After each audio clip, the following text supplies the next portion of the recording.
How can there be so many? There were a bunch of loot chests all over the place. When I noticed a presence behind me, I attacked immediately. Was it just the sound of the wind? But I felt a presence. There was an injured person in there. He must be strong to have survived until now. Should I finish him off and take his loot? No, I'm leaving. I need to prioritize my survival. When I left, there really was someone there. He thanked God for still being alive. Of course he would have won if he wasn't injured, or at least that's what he thought. Soon he went back to looting the chests. That's when I hit his head. I'm a former army sergeant. With my experience, there's no way I die here. But I'll tell you how we ended up in this situation. How he's a strong veteran, even though he's just an ordinary Korean. It had been 6 months since he left the army. Jin Se-woon spends the day reading manhwa. He wanted to live in a different world. At 23 years old, he's addicted. Now he has to get ready to go back to school. Ever since he got discharged from the army, he hangs out at an internet cafe. And then he grinded the game and got into the top 10 rankers in 3 months. The game is loyal ground. 100 players drop from the plane. They collect weapons, supplies, and kill other players until only one is left. He's so addicted that even if his friend dies, alone, he takes out a bunch of people. The game is literally a battle royale.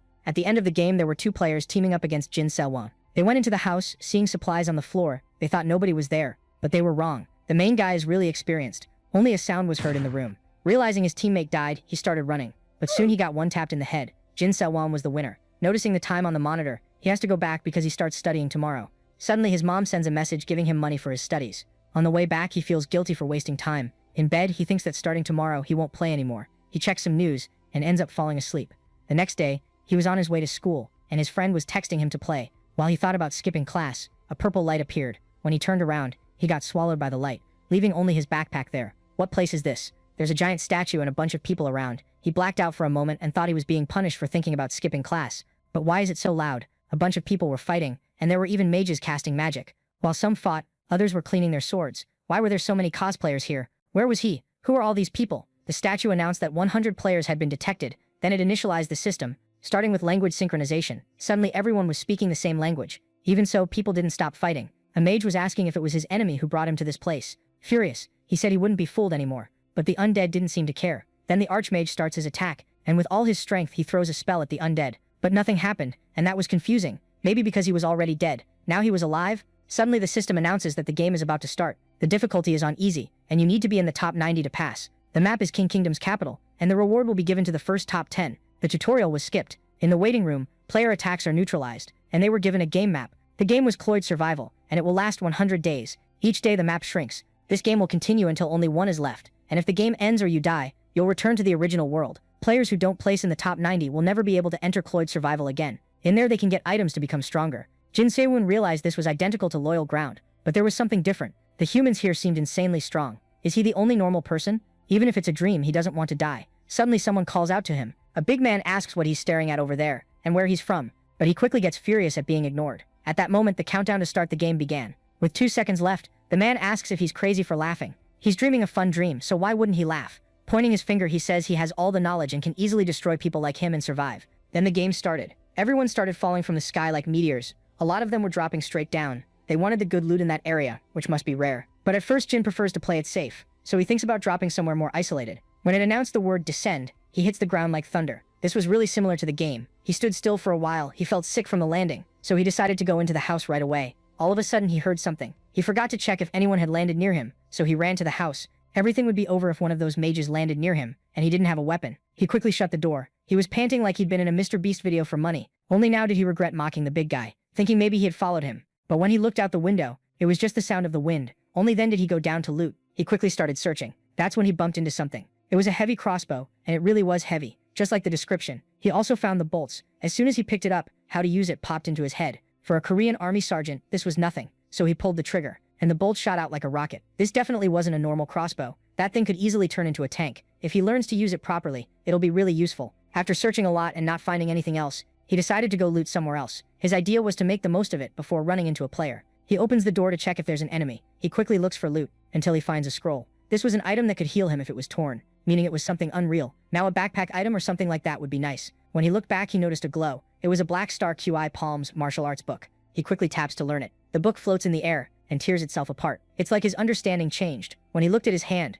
the hand that had been normal before started to wear down, like he'd been training for hours or years. When he picked up a fork from the plate, now he can throw it like it's a gunshot. Did he really learn martial arts like that? The author just writes whatever's convenient. Our hero quickly pulled the fork out from the wall and was pretty satisfied by the results. He was now certain that this game was similar to Rogue, as since there was a martial arts book, there must be magic books as well. After searching the entire house, the player decided to go somewhere else. It was now nighttime, and the protagonist had spent the entire day gathering stuff and was now searching for a hiding spot. At that moment, he noticed something intriguing. One of the houses had its light on. This could mean that there was a rare item inside it, but the light could also indicate that this hiding spot was already taken. Despite not knowing how many enemies were near him, Seo-woon was certain that the one here was either a fabulous hunter or a complete beginner. According to him, the first floor seemed to be empty. This made our hero believe that the enemy was on the second floor. Seo-woon started to take courage in his weapon and his skill, Dark Star, as they might give him a chance even if the enemy was an expert. And so, he began climbing the stairs. The protagonist was moving slowly, his crossbow in hand, ready for anything.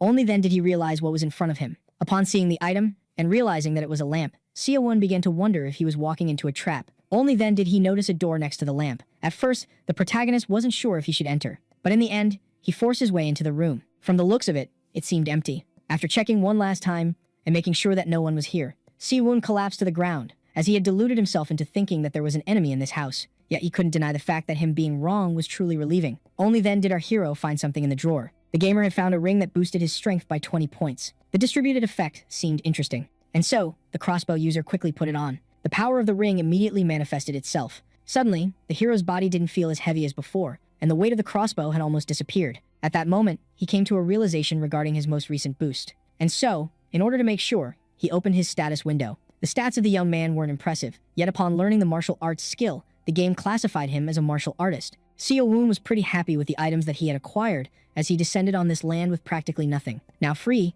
he decided to scavenge the first floor. Shortly after, he came across a storage item. This was the second ring that the protagonist had found in this house. The user needed to hold the item in hand and think subspace, and press the ring or think about it in order to open the storage. It was then revealed that the inventory of the subspace ring had limited storage. With that, our protagonist immediately summoned the subspace. This odd ring was rather convenient, as it spared the main character from carrying all of his stuff. He even began wishing for something similar to this ring to exist on Earth. Jin Seo-woon started to think about the life that he would have on Earth if he were able to return with the skills and items that he would have acquired from the game. He then began to search for a kill log in order to see if anyone had been eliminated yet. Our hero quickly found it. Seeing how there were now 99 players left, he decided to keep on farming until 90 survivors remained. Shortly after, upon scavenging the rest of the house, our hero found consumable objects and hidden weapons that would go well with his Dark Star skill. Now he was confronted with the choice of either spending the night in this house or leaving it to search another. It was obvious that the maniacs that were with our hero in the lobby would roam the map even at night. Yet seeing how fighting was the only way to get to the top 10,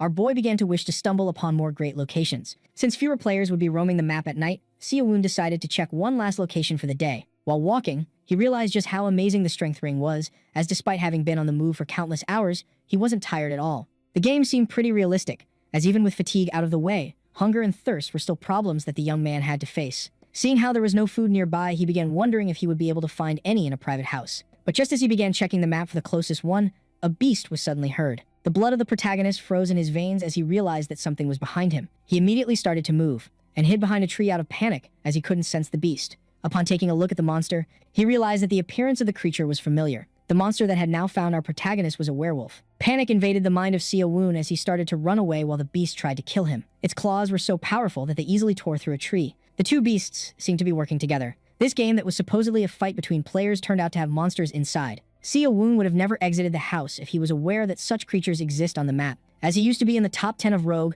the protagonist began to think that he would become a disappointment if he met his end like that. Only then did he spot a house ahead. Seo-woon ran as fast as possible, and just like that, our hero finally hid inside the house. But, with misfortune, the beasts had followed him there. Now in a pickle, he tried to come up with a plan of action. Seo-woon decided to take a quick peek outside. Upon seeing the monsters relying on their noses so much, he realized that they must be tracking his scent. So he decided to attack first, thinking that it would bring him victory, and thus, he pointed his crossbow at the wolves. After aiming his arrow carefully, the hero fired it from inside the house. Just like that, Seo-woon was able to snipe a werewolf in the head. The first of the two threats had been taken down. Due to the strength boost, reloading the crossbow became a piece of cake. But just as the protagonist rushed to do so in order to shoot the other werewolf, he realized something horrifying. The sniper had been spotted, and thus, he tried his best to dodge the giant claw of the monster. But despite his best efforts, his face was scratched by the beast. The werewolf was now inside the house. It immediately charged at the human with murderous intent. Our protagonist tried to shoot it down, but the monster protected himself by shielding his head with his hand.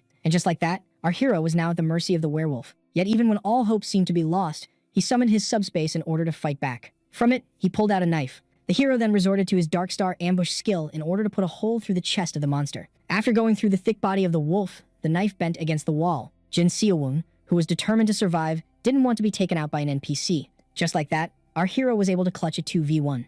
At the sight of the two werewolves, he assumed that he was going to meet his demise. The experience was so frightening that he found himself unable to stand on his feet. If it wasn't for the throwing daggers, our hero would have been taken down by a simple mob. Only then did he notice a small pouch in front of him. Seowon assumed that this was a monster drop. Seeing how he had gotten food and water, he realized that this game allows him to hunt his meals. The protagonist began considering searching this house while eating his jerky. He quickly stumbled upon armor that he compared to a bulletproof vest in his game. At first, the armor seemed too big for our scrawny hero, but just then it shrunk to match his small size. According to the system, this item was known as the Superior Orichalcum Quirus that would grant our protagonist magic resistance to fire and wind. Seowon was left impressed, as this piece of equipment increased many of his stats. Our hero was certain that this house had something more to offer. He was then left confused, as he felt an item despite seeing nothing. The player assumed that this was a concealed object. He seemed to have found a piece of cloth. Upon putting it on, the system revealed that it was known as the Mantle of the Gods that would allow the user to blend perfectly with the shadows when staying still. Seeing how this item would make him invisible to identification magic and conceal his presence,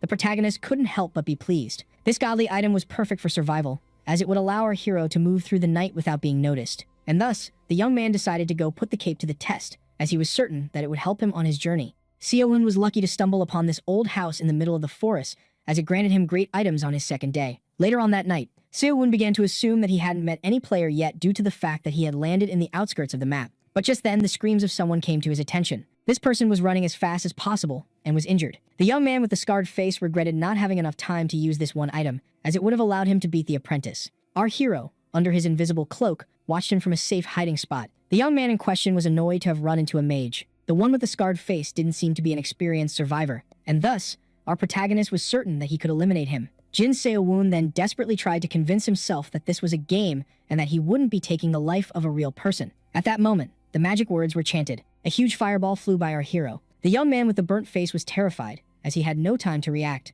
and just like that, he found himself getting burned to a crisp. At first, our hero thought that he had witnessed a murder, but what he saw next left him completely shocked. Seowon, who wondered about the identity of the shooter, was now certain that he was in a game, as he saw a chest appear where the corpse should have been. At that moment, the mage who took revenge on the stable hand who dared to steal his items passed right by him. The red hat found it to be quite a shame, as the boy hadn't died peacefully from his first strike. Seowon was left completely amazed by the powers of this cloak, as it allowed him to go unnoticed even with the enemy right next to him. The mage, known as Karen, claimed that this stable hand should feel honored to have been slain by him, and with that, he rushed to check the chest that he had dropped. Our hero could have been demolished by the mage, as he was just a beginner, just like the now dead man. This shocking experience made him realize that hesitation would result in his demise, and so he made up his mind. Jin Seowon would now do what was necessary in order to survive. Karen was happy with the item he had found in the chest of his late victim. Only then did he feel startled. A high-speed projectile had hit the barrier that he had put around himself. Karen realized that he had been too loud while hunting his prey, which attracted the attention of another player. Seowon decided to take yet another shot, and once again, the mage couldn't react to it. If nothing was done, the magician's magical barrier would shatter. And so, while our protagonist remained calm in his hiding spot, the one with the fire powers began to panic. He tried to predict the direction where the sniper was hiding and fired a fireball at it. The mage then urged the hidden sniper to come out and fight like a true warrior. The response to the stunt came in the form of a flying knife. Its target was the clueless young mage, and before this one could even realize what was happening, his barrier was broken into 1,000 pieces. Karen, who was now defenseless, started to panic even more while urging the enemy to come out. Yet Seowon was determined to stay well hidden. With that, the fire user decided to resort to a powerful spell. Yet before he could even realize it, an arrow had pierced his head. He couldn't even finish the incantation of his attack before having his head blown away by the hidden sniper. Jin Seowon had achieved victory. The eliminated player left nothing but a chest behind. Seeing how he couldn't risk being spotted, Seowon decided to loot the chest as fast as possible before quickly making his leave. The chest of the mage had excellent items, including a medium healing scroll. Our hero had also acquired a necklace of pure gold that was the brand of the Escrow's Magic Council, which he deemed useless but decided to take anyway. Only then did he notice something intriguing in the other chest. Seowon had found the item known as the Circle Stone that would install a magic circle around his heart, which would provide him with mana. Seeing how he would also learn the magic of the nature of the circle, the young man realized that this item could turn him into a true mage. This also made him understand that this was the item that the one with the burnt face didn't have enough time to use. Seowon started pitying this man, yet decided to gladly use his item, and so he dumped everything in his subspace before making his leave. Our hero would now search for a good hiding spot to use this new item. After some time, he managed to find a house that seemed decent. Once inside, the circle stone was immediately used. According to the system, the process, which required him to do nothing else, would take 3 hours and could potentially make the protagonist experience slight pain. And thus, the potential pain started. Seo-woon did his best to silence his screams during 3 hellish hours of pure agony. It felt like the system had lied to the protagonist, who had almost lost himself to the pain. Seo-woon understood that magic was harder to learn than martial arts and decided to check his status window. From what he saw, the boy was pleased to see that he had acquired a mana stat. The young man then decided to check the number of survivors, as 2 had perished right in front of his eyes. But as soon as it opened, the hidden sniper was left utterly baffled. More than half of the players had already been eliminated. Upon taking a look at the kill log, he realized that numerous survivors had perished at the hands of a so-called Nam-sa-gwang. A little earlier, Aemon desperately tried to run for his life. Yet to his misfortune, the one after him greatly enjoyed the hunt. Only then did he trip over a rock. The one with the giant stone fell face first to the ground. Now defenseless, the swordsman started to beg to be one of the 90 remaining survivors. Seeing how he didn't want the others to surpass him, the man began to beg from the bottom of his heart. But despite his best efforts, his head had been exploded by the one that must have become a celebrity among the rest of the players by now. Just like that, Nam Sagwang left the scene, leaving behind nothing but the chest of his latest victim. On the 3rd day of the Salish game, 54 players had been eliminated in the span of a single night. Our hero decided to stay away from Nam Sagwang, who had caused most of the carnage. But only then did he realize that he might be able to use the situation in order to get into the top 10. The hero began to wonder about the prizes that would be given to the top 10, theorizing that he might be allowed to take some items from the game to the real world. Seo-woon quickly got a hold of himself as he began to dream big, shortly after realizing that there was a serial killer among the players.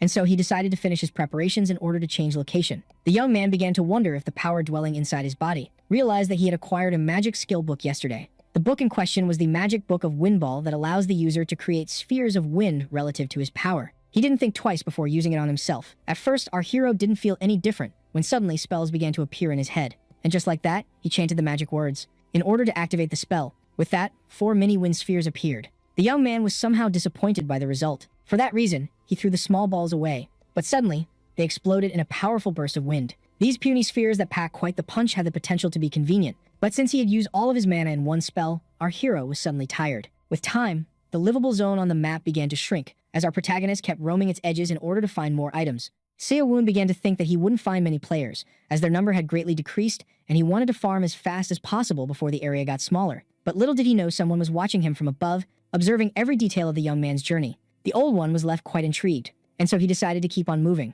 After half a day, our hero arrived at another set of houses, but what he saw there left him quite speechless. The many chests lying around meant that a carnage had happened in this very place. The instincts of the young man then noticed something horrifying, and so he resorted to his magic powers in order to strike the nearby door with his windball explosives. At first, our hero tried to shake the feeling off. He thought that there was an enemy nearby, but only then did he notice something intriguing. Upon looking inside the house, he realized that it was tainted with blood. This must mean that it sheltered a wounded player. Seo-woon feared that the enemy was skilled, as he had survived this long in the game, yet was tempted to take him out for the items, seeing how he was injured. But in the end, he quickly turned around and left the scene, seeing how survival was his main priority. After waiting some time, and making sure that the cloaked one had left the scene, the player finally got out of his hiding spot. He had concealed himself at the last minute, seeing how he was about to get discovered. The man found himself pretty annoyed, as our puny hero would have been easy to kill. With that, he decided to loot the remaining chests before resuming his course. But suddenly, an arrow came out of nowhere and pierced his skull. Only then did the player realize what had happened.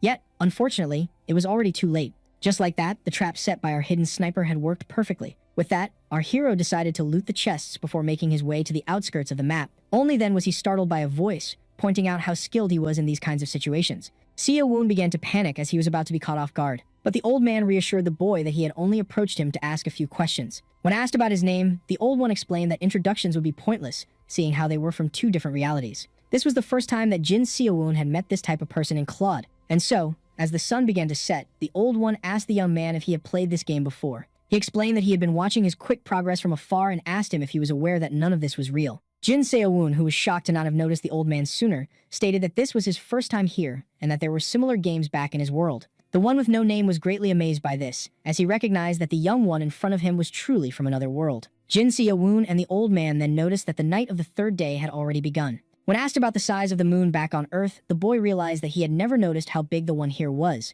As it turns out, the moon in both Seo-woon's and the old man's realities was smaller than the one in this place. The old man explained that he was interested in the game's protagonist, who argued that they risked a surprise attack by staying here. Thus, the one with no name proposed moving to a safer location in order to resume the conversation, while our hero demanded assurance that he wouldn't be betrayed. The old man ignored his question and reminded him that he must keep quiet at all times. He then began jumping from one tree to another while explaining that silence was their only way not to be spotted. Yet the old man was moving a little too fast for our geeky protagonist. And just like that, the the two of them went to a different location. At the time, our hero didn't know how much meeting this one man would affect his life. Later on, somewhere else on the map, once safe in a high-up tree, Seo-woon, who was afraid to fall, explained that his modern world had created virtual games similar to this one. Seo-woon started to wonder how long the elder had been spying on him, as he had witnessed firsthand how quickly he had developed. He then answered the question that our hero was thinking by explaining that the two of them had landed in the same spot. At first, the old man wanted to spend the entire match alone in peace, yet he ended up watching our hero, as he wanted to ask him why and how they had been dragged here. But upon learning that the one from the modern world was just as ignorant, the old man was confused, as there were supposedly similar games back in his reality. Seo-woon explained that he was referring to innocent and literal games that harm no one, and that no one knows why the creator of the game has brought them here. The old man quickly understood what the young man meant, but to his intrigue, he claimed that this game would be someone's golden chance. According to our hero, players don't actually die in this game, and the promised rewards for the top 10 would be the items that they had acquired in the game. The old man understood that the protagonist was referring to the gear, the martial arts, and the skills that he had picked up on his journey. Seo-woon explained that, unlike the old man, who must have an easy life, powers like magic could truly pull him out of his misery. It was easy to see that the old man was a well-respected master in martial arts, unlike our pathetic guy, who sees this game as a way to gain an easier life. Seo-woon was then startled and rushed to quiet down the nameless master, who burst out laughing. As the conversation kept going on, they realized that they didn't even know how to access the map. With that, Jin Seo-woon and the old master spent the entire night conversing with each other, as he explained to the old man in detail how the game works. As morning finally arrived, their feet finally touched the ground. The old man then apologized to the protagonist for wasting so much of his time. Yet Seo-woon, who appreciated the tales of the old man's world, didn't mind this, as the old man's side was the safest location possible. Seeing how he had learned a lot about the game from him, the old man asked the young one how he could ever pay him back. Hearing this, our protagonist immediately demanded to learn the martial arts of the old master, as they would be crucial for his goal to survive until the end. After thinking about it for a brief instant, the expert martial artist shocked the beginner by claiming that this would be complicated. According to the old man, Seo-woon must brace himself to meet his unavoidable demise. And thus, the master asked the young warrior if he was truly prepared to take such a huge risk. According to the old man, the cheat codes that would allow him to succeed quickly would come at a heavy price. And so, as he asked the young man if he was ready, Seo-woon reminded him that in this game, real death doesn't exist. In that case, the method might be possible, leaving our protagonist excited. Seo-woon became excited as the old man explained that there might be some hope for him. With that, the master decided to check how much inner energy his pupil had, but what he found left him utterly shocked. The boy was so weak that even the old man's dog had more energy than him, seeing how Seo-woon was from a magicless reality after all. With that, the student was instructed to sit cross-legged. Everything had now been set. The old man explained that the young one would now experience horrifying pain, and that he wouldn't be able to react to it. According to him, failure to endure the agony would result in death. The senses of the protagonist had been greatly sharpened to the point where the air felt like knives on his skin and lava in his lungs. At that moment, something odd began to happen as our hero was struck with a sudden sensation. Seo-woon started to scream in pain and agony. This experience was so intense that the young man thought that he was about to meet his demise. But only then did it happen. As he plunged into the sensation even further with his enhanced senses, he suddenly saw himself as well as the master. Despite the internal screams, to the outside the player seemed perfectly still. And just like that, the experience ended. After this horrifying experience, the stomach of our hero had been greatly upset. The old man explained to the Warfang hero that the fact that he had survived this method meant that he had potential to grow. Things would now be different, as the old one had changed the flow of chi inside the young man. The master then pointed out how his student wanted to gain strength quickly, and had used a fragment of his own soul in order to create an absorption gate. Normally, human beings should only be able to absorb chi by breathing, yet this new gate would make things different for our protagonist.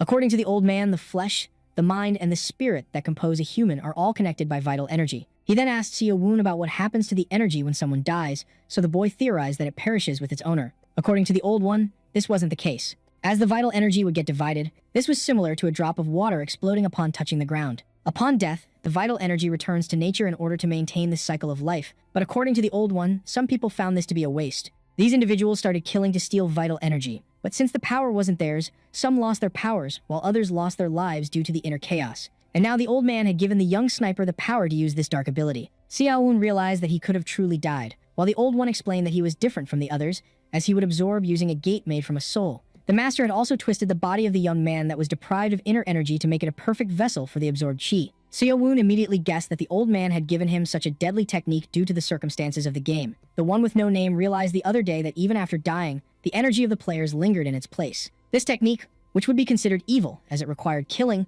would in fact be perfect for the environment of this game. According to the old man, if the young protagonist kept on killing to survive, he would become greatly powerful by the end of the game. And so, with that being said, the master decided to bid his pupil farewell. At that moment, Jin Seowon demanded to know the name of the man who had given him this great gift. The old man introduced himself as the Serene Immortal, Jang Dochin, and revealed the name of the forbidden technique to be the unrestrained inner energy technique. And so, as the hero claimed that he was in the eternal depths of the immortal, this one advised him to work hard in order to gradually increase his strength. Dochin then opened the quite useful map that the gamer had showed him. In the end, the old man affirmed to the young one that he would look forward to their next meeting. And just like that, the immortal went on his way. It wasn't a surprise for the hidden sniper to see the master quickly disappear. This made him wish for a technique that would allow him to move his body more easily. With that being said, Seowon decided to focus on the game and head to the outskirts of the permitted zone. Due to his incredible speed, the master made the young man and himself each the center in an instant. But now on his own, the young man had to walk for half a day to return to the outskirts of this incredibly wide map.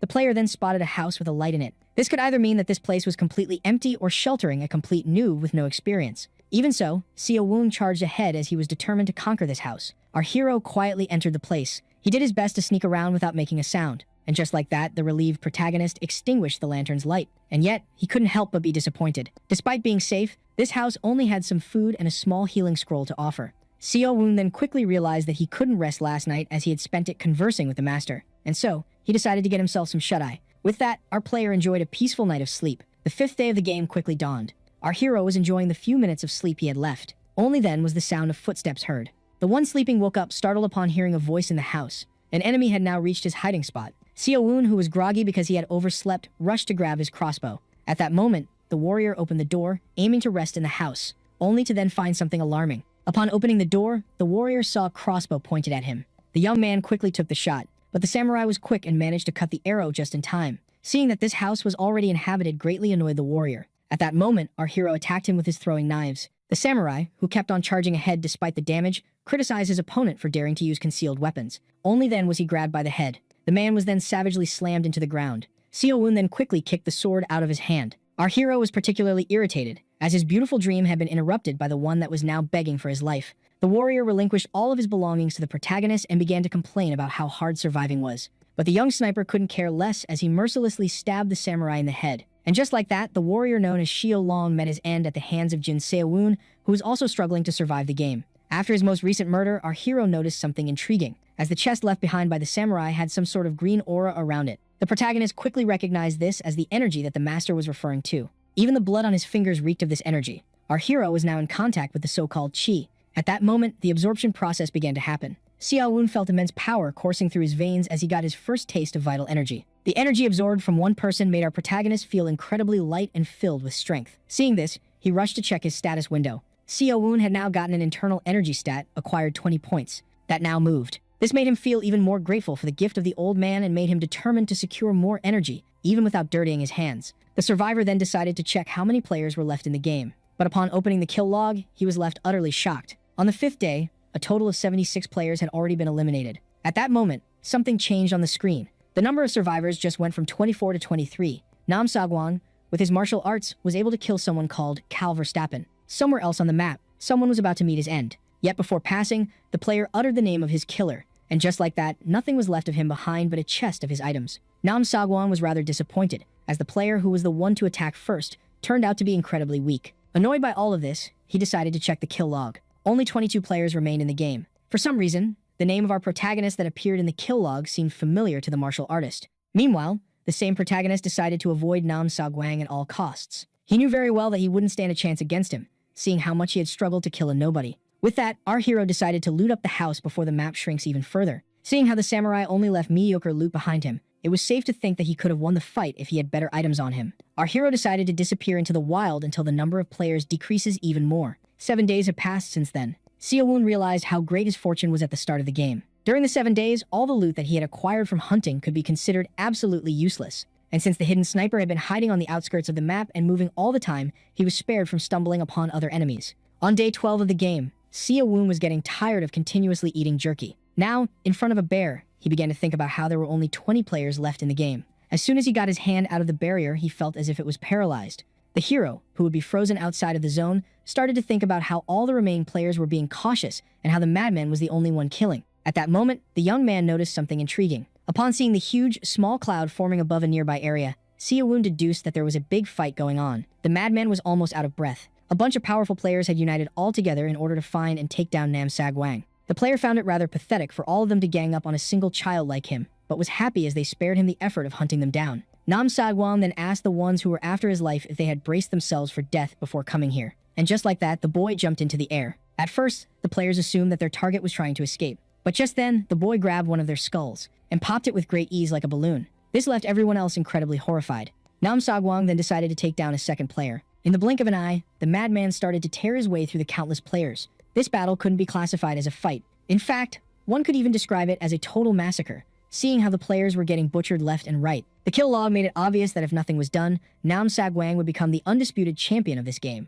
Meanwhile, our shocked protagonist watched in horror as the madman started to add more and more names to his KDA. Seeing this, our hero began to think that Nam Sagwang must be using some kind of cheat code. In the end, the weak players couldn't do anything against such a powerful young man. He was particularly annoyed that he was forced to soak himself in the sticky blood of his enemies. With that being said, the madman decided to go find a place where he could wash himself. Some time had passed, and it was now nighttime. Someone arrived at the scene. The one with pointy ears recognized the bloody staff as the one of his peer. Seeing this, the elf made an oath in the name of Escrow to avenge his fallen comrade, Elizabeth. 89 out of 100 players had already met their demise. Our hero just had to wait for one more death in order to enter the top 10. He also realized that he needed to secure better gear if he wished to stand a chance against the all-powerful Nam Sagwang. The young man then spotted a mansion that would be swallowed by the Forbidden Zone tomorrow morning, and so he rushed there, claiming it to be the last place where he could farm in peace. Sia-woon quietly opened the door to check if there was someone inside. Our hero was amazed by the inside of the mansion. Unlike the puny houses he had visited, he was now in an enormous and well-decorated establishment. He then stumbled upon Royal Guard armor that would require him to have a strength of 110 inches order to wear. Sia-woon, who had a pathetic strength of 30, had no choice but to leave the powerful item behind.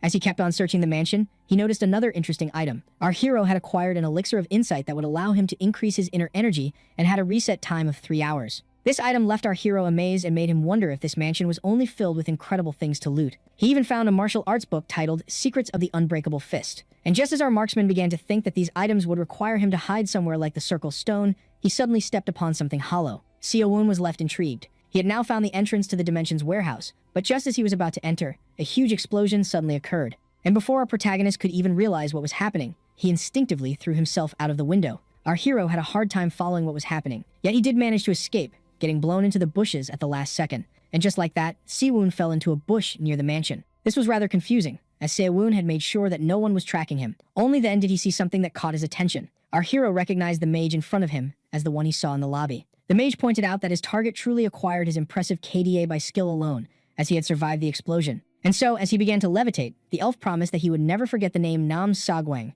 The young man urged the magician to stop overestimating himself and talking big. Nam Sagwang urged this flying enemy to start the fight already, as he had no time to waste. As the elf pointed out, the young man wouldn't stay arrogant for long. This one couldn't help but be entertained by the attitude of his enemy. Meanwhile, Jin Sia-woon was truly shocked to see that the all-powerful Nam Sagwang, who eliminated countless players, was actually pretty young. The mage found the young man to be rather arrogant and decided to humble him at once. Our weak hero had no choice but to watch the two titans fight among each other. At that moment, the one known as Escrow summoned lightning. He began channeling the thunderbolts in order to launch his attacks. And just like that, the young martial artist had no choice but to dodge the incoming attacks from above. The mage was sick of the martial artist constantly dodging his attacks and urged him to get offensive, just like he did with Elizabeth. It was the first time in his life that the talented young man had stumbled upon someone as powerful as the elf. The mage found himself greatly irritated by the young man who kept on dodging his attacks, and so he decided to resort to one of his special moves in order to end the fight quickly. Just like that, a lightning storm was unleashed upon the martial artist. Nam Sagwang sensed that a single one of these thunderbolts could take him out of the game.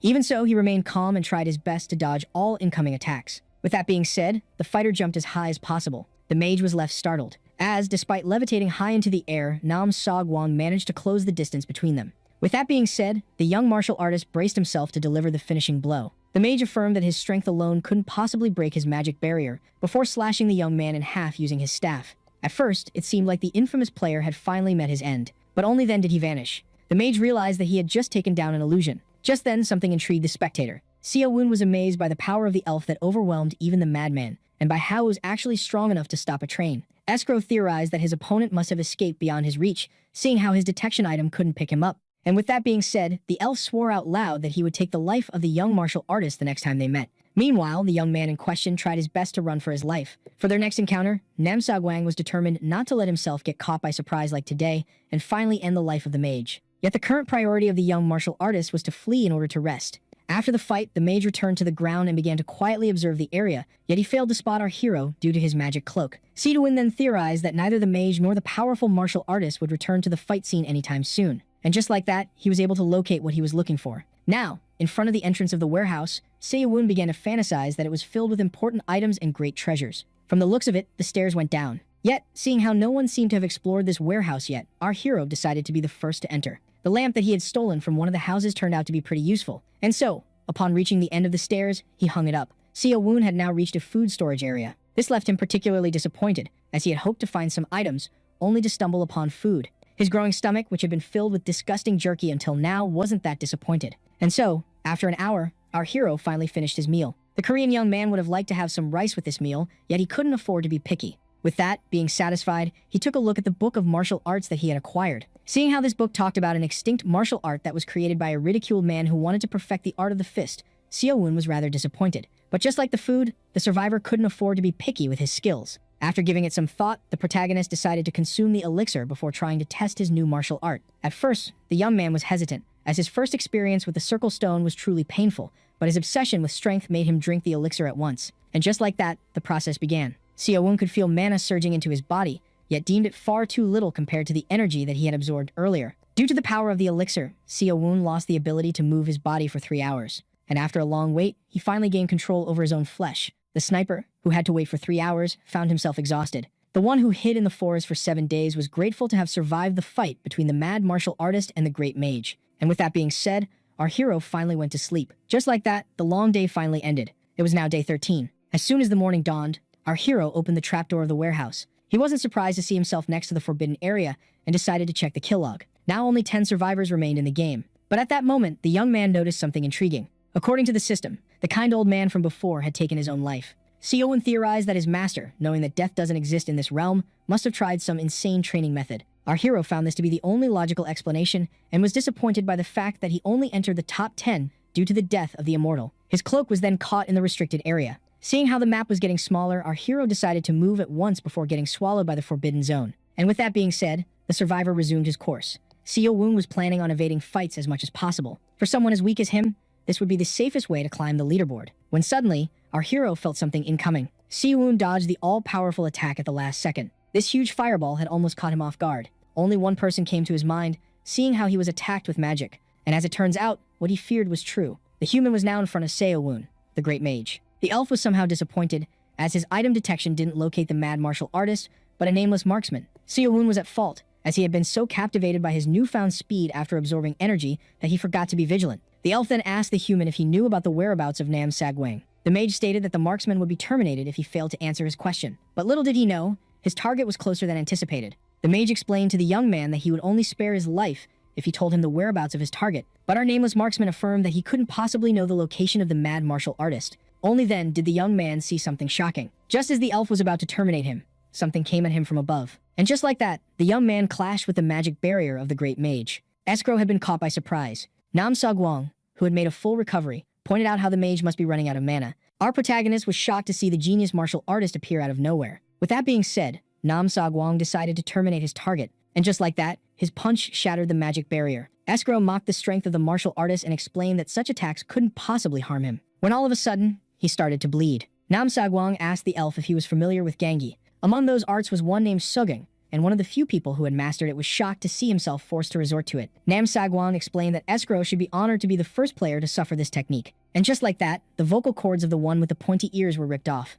Now unable to speak, the great mage wouldn't be able to chant his spells. According to the little beast, the elf could have easily been one of the strongest survivors in the game if he hadn't messed with him. It was a miracle for our weak protagonist to see Nam Sagwang ambush the mage, and so he decided to escape at once while the monsters were occupied with each other. Even so, Seo-woon was unable to avert his eyes from the fight. At that moment, the great mage was stabbed in the gut. It was safe to say that he was now at the complete mercy of the beyond martial artist. Watching the untouchable great mage get humiliated by the martial artist was a captivating spectacle. But upon seeing it, only one thought ran through the mind of our protagonist, numbing all other emotions. Jin Seo-woon began to wonder how much his own strength would grow if he absorbed the life energy of these two titans. His hunger and obsession with strength were now getting the best of him. Nam Sagwang began to mock the proud elf for being defeated like this and laugh at him for not even being able to speak his last words. Escrow, who was missing a throat, was truly unable to speak, yet he told the martial artist about his favorite disciple, Elizabeth, whom he had killed by telepathy. According to the mage, Elizabeth, who was his favorite student, was rejected by society and university alike because of her gender.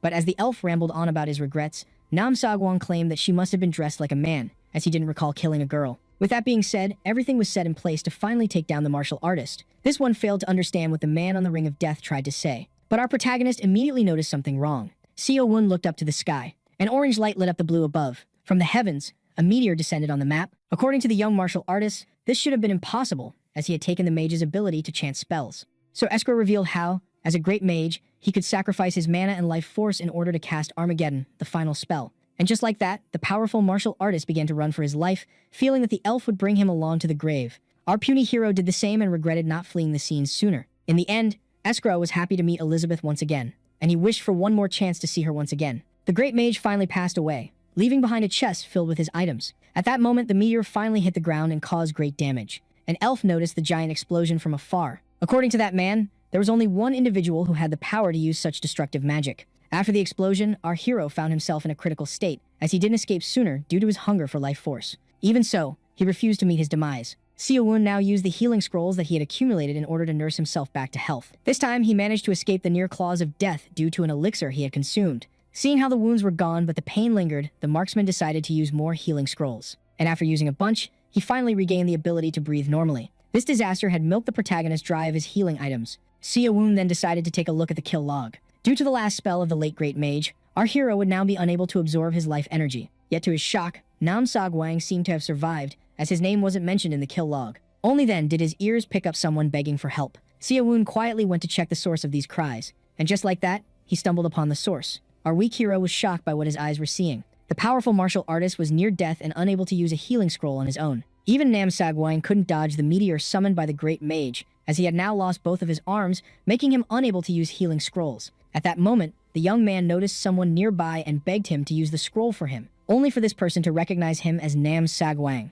Seeing how he had been uncovered as the strongest player, the martial artist was left horrified. Seo-Woon explained that he was curious about the items that made Nam Sagwang the strongest, and that it was a surprise to see him in such a pathetic state. The martial artist then promised the protagonist to make him the winner of the game in exchange for help and tried to persuade him that his help was crucial. Yet, the survivor could only focus on the items of the martial artist as well as his life force, as he was certain that it would make him the game's great champion, while Nam Sagwang claimed that most of his loot didn't come from the game. Jin Seo-Woon then introduced himself to the one that he was about to take out. In the end, Nam Sagwang admitted defeat, but with his last breath, he swore that he would never forget the name of the one who had wronged him. And just like that, the strongest player in the game was stabbed in the head. Our hero felt weird, as he had just slain someone who looked quite young. At that moment, the process began to happen. His body started to drink in the life energy. The marksman was completely amazed by how much there was. Nam Sagwang must have been loaded with life energy, as the protagonist found himself filled with incredible chi. At that moment, the kill log was updated. All were notified that only 8 survivors remained in the game, and that Nam Sagwang had met his end at the hands of Jin Seo-Woon. The archer quickly realized that since the cat was now gone, the mice would finally come out to play. Upon absorbing the insane amount of life energy, Seo-Woon couldn't help but think of himself as invincible. Our hero then noticed the chest of his latest victim nearby. Seeing how much internal energy he had received, the protagonist was certain that the chest contained sweet loot, and upon opening it, he wasn't disappointed at all. In fact, our hero found himself quite pleased. Seo-Woon had acquired a bunch of rings that increased his agility, strength, stamina, as well as his magic resistance. With that, you couldn't help but find the mad martial artist quite the liar, as he claimed that he didn't use gear despite having found all of these great rings. At that moment, the protagonist began to feel different, so he immediately summoned his status window. Seo-Woon was happy to see that all of his stats had grown a lot, with magic resistance even reaching 90. And with that, our hero was now certain that he would become the champion of the game. The chest also contained numerous martial arts books that the protagonist couldn't learn, as there must be a condition to meet before doing so. At that moment, something caught the attention of the now powerful marksman. It came to his attention that an enemy was now getting closer. But just then, someone unleashed a fire spell upon him. Jin Seo-Woon was hit head-on with a powerful fire blast. The spellcaster criticized him for dropping his guard while collecting items. He even claimed that Seo-Woon must be really lucky, as someone who would fall for such a surprise attack had a very low chance of taking out Nam Sagwang. But to the mage's utmost shock, his target remained standing even after getting hit by his flames. Due to his 90 points of magic resistance, the marksman became so strong that such spells weren't even able to scratch him any longer. And with that being said, he started to make his move. Now being approached at walking speed, the mage began to panic and threaten to unleash an even more powerful spell. With that, the mage began to channel his magic in order to unleash a powerful attack. Yet, according to our protagonist, this would be pointless. And just like that, the marksman kept on walking even after taking a huge explosion of fire. Now came the time to launch the counterattack. Seo-Woon decided to use his first martial art. In order to strike the opponent, he went with his straight suffering fist. The strike was so strong that the opponent started to cough blood before getting blasted into a nearby tree. Upon seeing how much his firepower had increased, the shocked young man understood that the output strength of martial arts greatly relied on internal energy. And with that being said, and just from a single strike, the number of survivors was lowered by 1. As he absorbed the energy of his latest victim, Seo-won began to think of how his magic resistance of 90 must be protecting him from intermediate spells. Seeing how the genius martial artist was eliminated, all the remaining survivors would now show themselves. With that, it didn't take our hero long to realize that he had a hard night ahead of him. And with that being said, he began to move again. With his new upgrades, Jin Seo-won had acquired a speed similar to the old man to whom he owed a huge debt of gratitude. After being on the move for 60 minutes, our hero stopped for a brief moment in order to scout the area. When he suddenly heard someone urging him to come out, Seo-won was shocked to see that there was a player who would actually scream like that in the middle of the wild. The loudmouth with a giant sword wanted the protagonist to prove his bravery by showing himself. The tall muscle monster screamed that all the other contenders were surely hiding from him, when suddenly something came flying at him. The swordsman quickly noticed the incoming projectile, and so he used his giant sword in order to protect himself from the arrow. And so, while the muscle monster was infuriated by what he considered to be a cowardly move, Seo-won grew curious. He began to wonder about the archer that fired the arrow. According to the swordsman, there was only one marksman that could shoot an arrow after infusing it with an incredibly large amount of aura. The marksman in question bears the name of Jurokwana. The man was intrigued to see that the swordsman knew about him. This made the muscle monster reveal to Jurokwana that he and the rest of the mercenaries considered him a legendary divine archer. The bodybuilder then offered the archer to team up in order to win the competition, starting by eliminating Jin Seo-won. With that, the one with pointy ears landed on the ground. The mercenary immediately introduced himself as Stanko. He then promised the archer that he would be pleased with him, as he was quite famous in his guild. The elf responded with a single word. Stanko couldn't help but find the so-called divine archer to be rather stupid. Jurokwana was then left quite intrigued, as he seemed to have miscalculated his timing. The mercenary then affirmed that it was a lethal mistake for a marksman to close the distance. It didn't take Stanko long to break his alliance with the legendary archer and betray him. And with that being said, he swung his blade in order to take out the archer. But little did he know something was flying towards him at high speed. Just like that, an arrow from behind penetrated the skull of the giant mercenary. Jurokwana found it rather laughable that Stanko would think that he would actually agree to team up with him. The one that lost a lot of time then decided to focus on locating his top priority, which was our protagonist. The same protagonist who rushed to steal the vitality of the dropped chest, as only 6 people remained in the game. He then became quite annoyed that the energy wasn't getting absorbed any faster. At that moment, the marksman suddenly turned around. Seo-won froze in place. As the gaze of the enemy suddenly became fixated, our hero began to panic, thinking that the elf managed to spot him despite his invisible cloak. He started to think that the enemy might have some sort of hidden ability and blamed himself for carelessly rushing to absorb the life energy without thinking about it. In the end, Jurokwana decided not to bother with the loot of Stanko, seeing how weak he was. And so, thinking that the items inside the chest would just be dead weight, the legendary archer finally took his leave. This relieved Seo-won, who was on edge, and he fell to the ground. He was surprised by how good the instincts of the archer were. The name of this man was now engraved in the memory of the protagonist.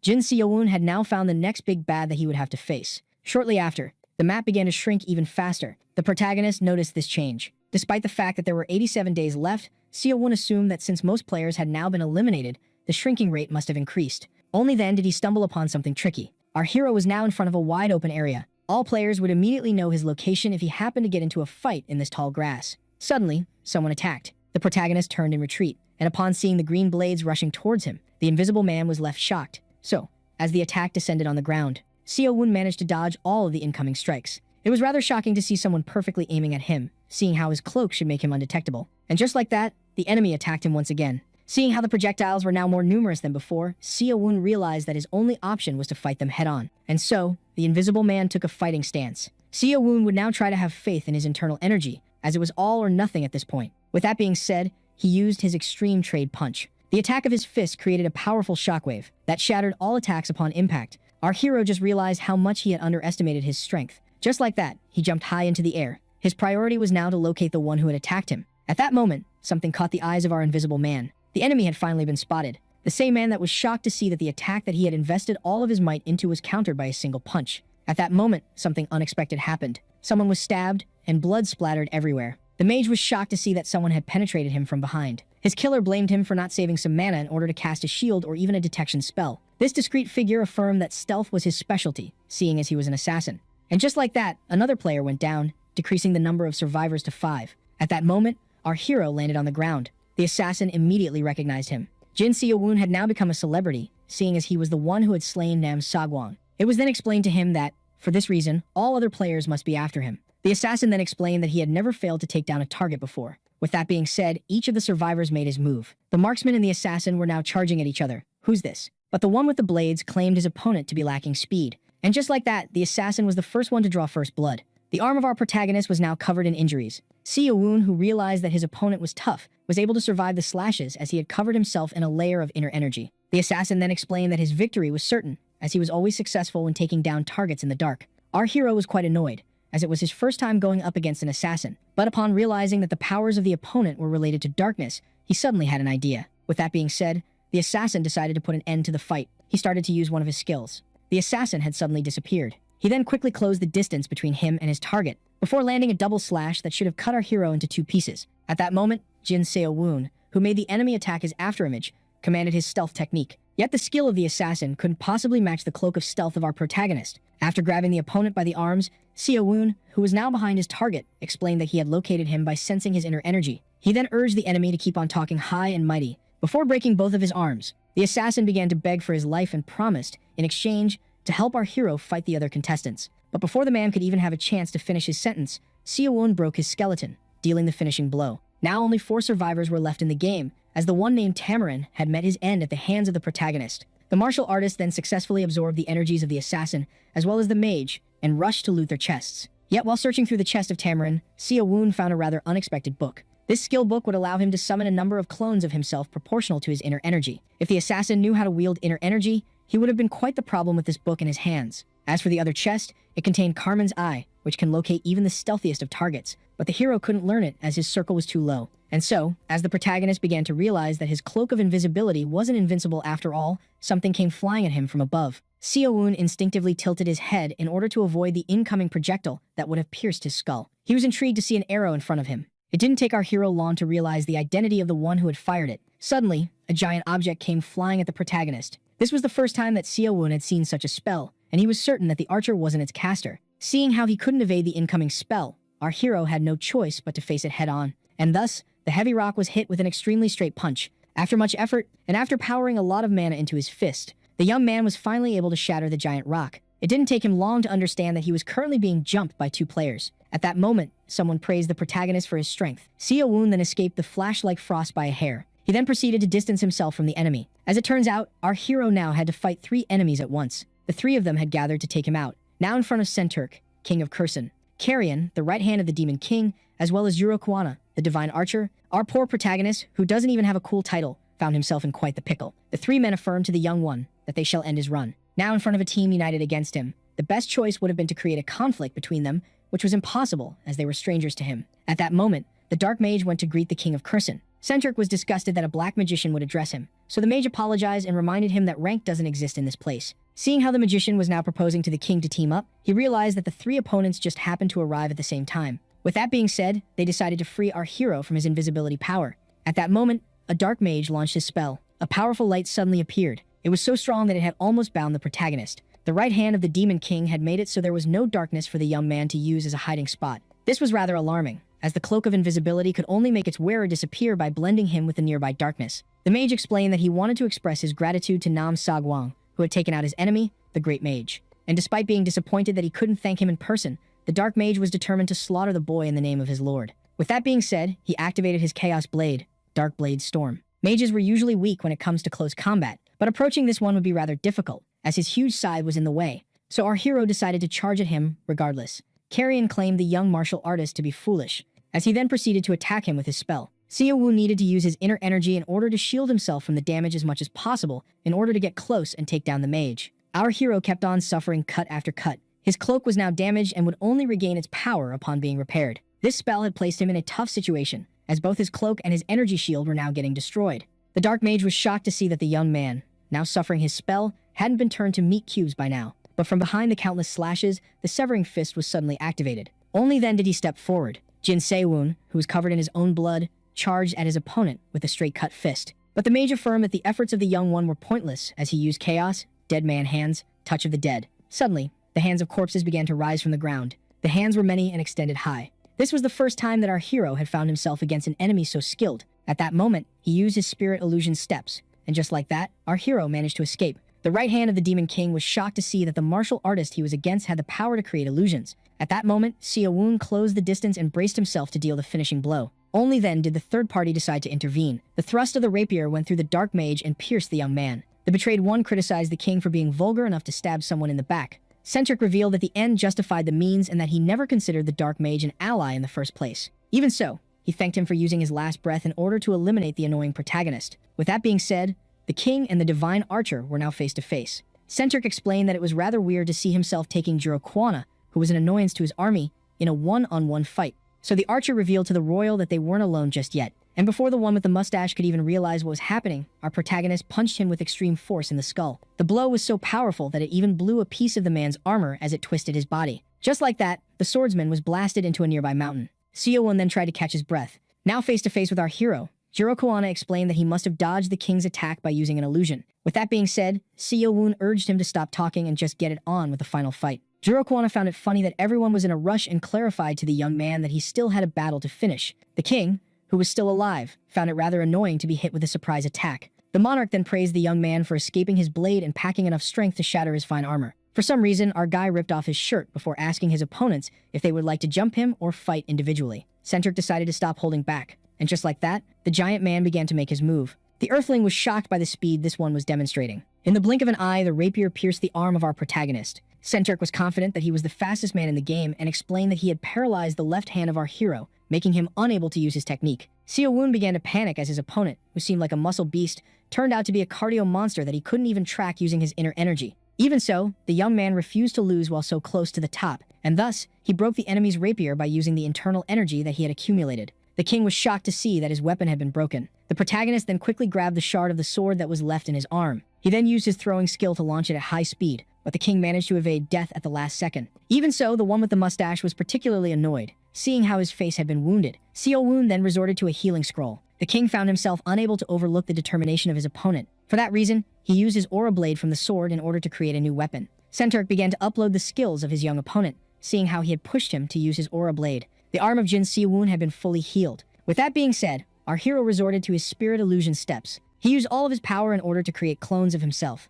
The swordsman found the tricks of the martial artist to be rather annoying. Both Jin Seo-won and the king of Kursan were filled with a burning desire to achieve victory. Meanwhile, the third survivor watching from afar urged them to finish their fight already. The divine archer was starting to get bored while waiting for one of the two to win and come challenge him. The protagonist decided to not hold anything back against the king, the same king that asked him to stop running his mouth and start running his hands. Centric had to find a way to take down the protagonist in 2 minutes, as this was the duration of his blade. The young man realized that his end was near, seeing how his internal energy was almost emptied out. And with that being said, the giant speedster, as well as his shadow clone using opponent, charged at each other. The king tried to kill one of them with his rapier, only for the other to hit him in the back. The blonde one immediately struck the one who hit him from behind. But to his shock, he felt as if there was nothing on the other end of his blade, seeing how it was a clone. Centric was determined to take down all illusions as well as their creator, when all of a sudden, he got punched in the face. One of the martial artists managed to land a sneaky hit on him once again. Seeing how this one had impact, he assumed that he was the real Seo-won. Our hero then asked his opponent about his opinion regarding the punch. He also asked him to stop looking for the real him.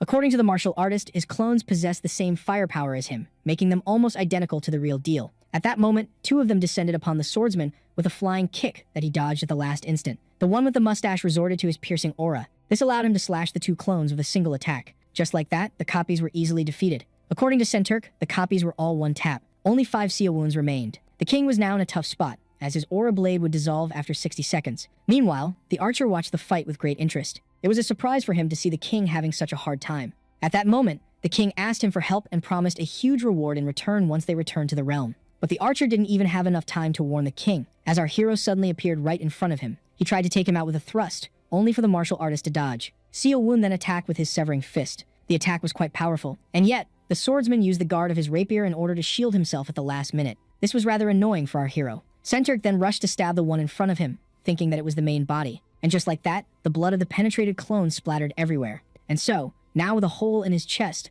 the clone was defeated. The king was shocked that he had targeted a fake once again. This made him feel like he was being laughed at. Centric was unable to stand this humiliation. At that moment, the enraged swordsman screamed that he didn't care about this game any longer, and that his only wish was to butcher Jin Seo-won. This anger made the elf compare the king to the Emperor of Madness. The swordsman then dared the martial artist to try and dodge his attack. He then executed a powerful thrust that took out 2 copies at once. With that, the number of his opponents decreased once again. Seeing how only 2 martial artists were left, he had a 50% chance of hitting the real one on his first strike. And just like that, the 2 of them charged at the king. The quick swordsman managed to evade the first powerful punch coming at him, yet failed to dodge the second one that went through his gut. Only then did Centric realize that the attack had an impact, and thus, he stabbed the one that had just punched him in the head. Then again, seeing how easily the blade went through this one, it was safe to assume that he was a copy as well. Seeing how only one martial artist remained, the king claimed that he must be the real Seo-won. Now the fight was one-on-one. Centric stated that he would end the fight with his next attack. Yet our protagonist didn't even bother to respond. And just like that, the two fighters charged at each other.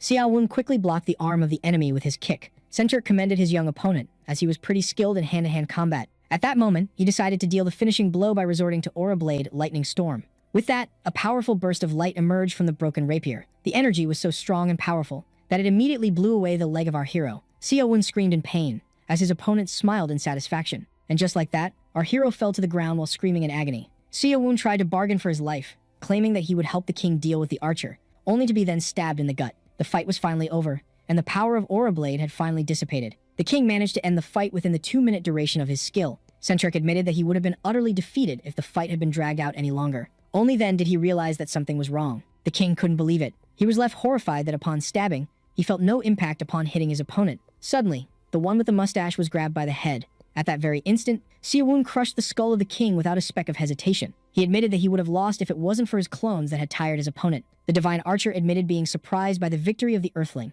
Jurokana expressed gratitude towards our protagonist for killing the annoying king. He then pointed out how the mighty Centric, who had placed his very soul in this fight for the sake of victory, was outsmarted by our young martial artist, who resorted to all of his might as well. That same young martial artist that he was now bracing himself to terminate. And just like that, the divine archer attacked in order to claim his victory. In front of this, the young man was left horrified. Seo-won consumed a great amount of internal energy after his last kill, despite it not being as great as the one he had gotten from Nam Sagwang. Now the protagonist had been refilled. He had acquired the necessary energy to face the archer. Only then did he notice something alarming. Seo-won quickly dodged the arrow coming his way. With that being said, he immediately used his clone technique. An army of martial artists then quickly charged at the divine archer. The elf found this technique to be quite annoying, and yet he couldn't help but let out a smirk. The archer immediately fired one of his arrows that hit one of the Seo-wons in the leg. This was truly shocking. Just like that, the main body began to fall as all of the clones began to disappear. The archer then joined him on the ground. Jurokana then explained that he needed to immobilize our hero. Just like that, he shot him in the right hand, followed by the left. Our annoyed hero demanded to know how the one with pointy ears was able to distinguish him from his clones. The divine archer simply smiled and explained that he simply relied on his instincts. And while the human was confused, the martial artist pointed out how much he must have struggled in order to make it this far. Jurokana expressed his respect towards the protagonist, who couldn't care less, as he just urged him to end the fight. And with that being said, the battle finally ended. Jin Seo-won had been slain, shot in the head with an arrow. As the marksman began to wonder if the fight was truly over, the last chest finally made its appearance. The battle of this game called Claude had truly ended. Our defeated young man blamed himself for having been too careless. Despite having consumed a huge amount of mana, the one who ended in second place was somehow displeased. To his shock, the system informed him that he had earned the right to participate in the second game. As the items that he had gained throughout the match appeared, the young man was rewarded 140 reward coins. The numerous objects our hero had picked up each had a different price. The system informed him that he was free to buy any item that he liked with the money that he was given. Yet, to the shock of our protagonist, his cloning technique cost a whopping 130 coins, which he claimed to be scandalous. The system then informed him that, as one of the 5 finalists, he was able to spin a wheel in order to get items for free. Seeing how he was the second place of the match, Jin Seo-won could perform 2 spins, making him pray that he would get the expensive cloak of invisibility or cloning. Upon learning this, the martial artist was found rather happy, as this could potentially offer him a great advantage. With that being said, he began with his first spin. His eyes were fixated on the roulette. At that moment, he decided to stop the spin. Seo-won found himself on his toes, waiting to see what he had gotten. The prize of our protagonist turned out to be the escrow's necklace. This left him quite frustrated, as the free roulette only gave him the cheapest item that he could buy. Yet he decided to remain hopeful, seeing how he had a second chance. With that, he began praying to every deity he could think of for good luck, before asking the wheel to stop. In the end, as his eyes were fixated on the screen, the heart of the protagonist began pounding heavily, eagerly waiting for the result. And in the end, he obtained his spirit illusion steps. This greatly overjoyed our hero. In the end, he was able to get the most expensive item in the shop for free. With that being said, the system decided to give the player the items that he had won. Now came the time to start shopping for the items that he had in the game. Getting the most expensive object for free saved the player a ton of money, and after wasting enough time in this space, he bought what he needed and finished his shopping. With that, everything was completed as the system wished the player good luck on the second game. The teleportation then began. Our hero found himself in a new location. In fact, he had returned to the exact same spot he had disappeared from. Only then did he notice something in the palm of his hand. This was the ring of subspace that he had acquired from the game. There was no doubt about it. The odd experience that he went through was certainly real. With that being said, the protagonist picked up his backpack and went on his way. With the end of the first game, all seemed to have returned to the way it was. Yet in reality, this was the start of a new massive chapter in the life of the young man. Jin Seo-woon had now no reason to worry about TOEIC anymore. He hadn't misheard. There was truly a second match in the near future. Jin Seo-woon decided to return home in order to prepare for it, as despite finishing second in his first game, which was rather acceptable, our hero wanted to aim for the #1 spot. He returned to his little apartment that his parents found him near his university, as his original plan stipulated that he was going to prepare himself for college. Yet now all of his focus had been shifted, as he was now readying himself for the second game. Seo-woon didn't want to play his second match as a weak survivor like last time, but as a dominating hunter. Our hero could feel himself empty, as his internal energy had been drained out by the battle. Seeing how murder was still illegal in Korea, he had no choice but to resort to Chugki in order to restore a portion of his internal energy. Back then, the master explained to the pupil that he was now able to use Chugki, which he would master with practice, to restore his energy, even if absorption was more effective. Hearing this, the young man asked the old one if he could truly reach his level by training. The master couldn't help but laugh at the guts of his student, as he could actually get himself killed while walking in his footsteps. But in the end, there was no way to know if Jin Seo-woon was a weak normie, or a powerful potential waiting to be awakened. After 4 hours of continuous meditation, our protagonist was only able to gather a very small amount of energy. In the end, he couldn't take it any longer. Real life was far too different from the game, as it cruelly lacked inner energy. Seo-woon decided to stop wasting his time and organize the loot that he had brought with him. He regretted not having been able to acquire a martial art better than this. 3-0. Coin Book of Iron Free Fist. Our hero began fearing that in the real world, he would have to properly learn the martial art,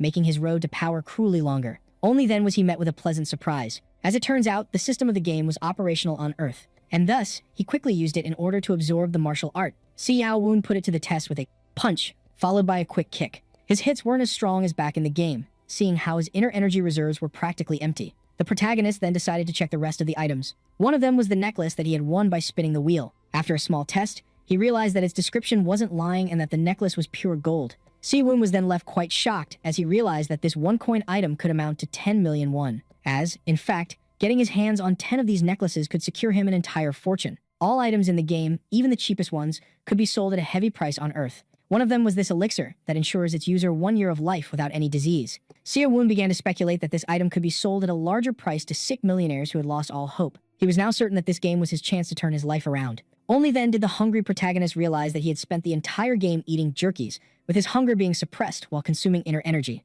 and so he decided to go grab himself a bite. Shortly after, at Grandma's restaurant, our hero ordered the one-set meal. This was the monthly 5,001 luxury that our hero had missed the most while in the game. Tears started to roll down Seo-woon's eyes as he finally got to enjoy the taste of white rice once again. The old owner began to question his behavior and urged him to stop crying, seeing how he was a man. Seo-woon claimed that he was just submerged in the pras flavor, while the old lady urged him to finish his plate and ask her for a second if needed. Just like he had predicted, the time in the game was different from the time spent in the real world. Upon finishing his meal, the old lady asked the young protagonist to pay and come again. Seo-woon wanted to accumulate energy before the next match, despite not knowing when it would start. Only then did he recall the very specific item that he came back with. After putting on the 2-0 coin ring of strength, the protagonist began to wonder if it would be the same as in the game. And just like that, he immediately felt the change. Seo-woon got into position and jumped a horrifyingly high height. It was as if his body had turned into pure power. Despite being so high in the air, Seo-woon managed to easily stick the landing. He began to pray that no one had spotted or recorded him in order to avoid trouble. Yet, seeing how the stats offered by the ring here were the same as those in the game, the young man began to think.